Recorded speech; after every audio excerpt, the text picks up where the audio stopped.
My father co-signed a huge business loan for my deadbeat uncle, and I made sure my uncle paid every cent back himself. My Uncle Barry was the classic family black sheep, charming, full of big ideas, and completely unable to follow through. His latest grand scheme was a custom landscaping company. He needed a significant capital injection, $150,000, but no bank would touch him due to his terrible credit history. Barry leveraged the family connection, cornering my retired father, who had excellent credit, and pleaded with him to co-sign the loan, promising he was finally serious. My father, being too kind and naive, agreed despite my strong objections. I warned him Barry would default. Sure enough, 6 months later, Barry bought a giant new truck and expensive gear, then promptly failed to secure a single profitable contract. He started missing payments 3 months after the grace period ended, claiming temporary setbacks. By month 8, the bank contacted my father, demanding the full $150,000 balance plus interest. My father panicked.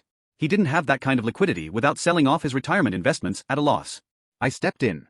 I told my father not to pay a dime yet. I took over communication with the bank, stabilizing the situation by promising a detailed repayment plan, which bought me time. My mission was simple: Barry would suffer the consequences of his actions, not my father. I knew Barry had assets, specifically the brand new truck and all the specialized equipment he'd purchased. I hired an aggressive collection lawyer, specializing in civil enforcement, essentially turning myself into a private debt collector acting on my father's behalf, since my father was now legally liable. First, we sued Barry for the full amount of the loan my father was now obligated to cover, plus legal fees. Barry ignored the summons, thinking it was just paperwork.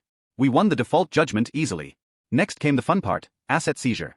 We obtained a writ of execution, and a week before Christmas, the sheriff showed up at Barry's house and repossessed the new truck, the excavator, the industrial mowers, and every single piece of landscaping equipment Barry owned. The value of the seized goods covered about 2/3 of the debt. Barry went ballistic. He called my father screaming about being ruined, accusing me of destroying his life. I took the phone from Dad and calmly explained that the rest of the debt would be covered by a mandatory wage garnishment. Barry had managed to land a minimum wage job moving boxes while his company collapsed, and my lawyer ensured that the maximum possible legal percentage of his paycheck was taken every single period. It took almost 3 years of wage garnishment, but Barry finally paid off the remaining debt entirely through his own labor and the proceeds of the seized equipment. My father's credit score remained intact, and he never had to spend a dime of his retirement. Barry, having learned the hardest possible lesson about financial responsibility, has never asked anyone in the family for a dime again. Sometimes, the most satisfying revenge is strict, cold adherence to the law.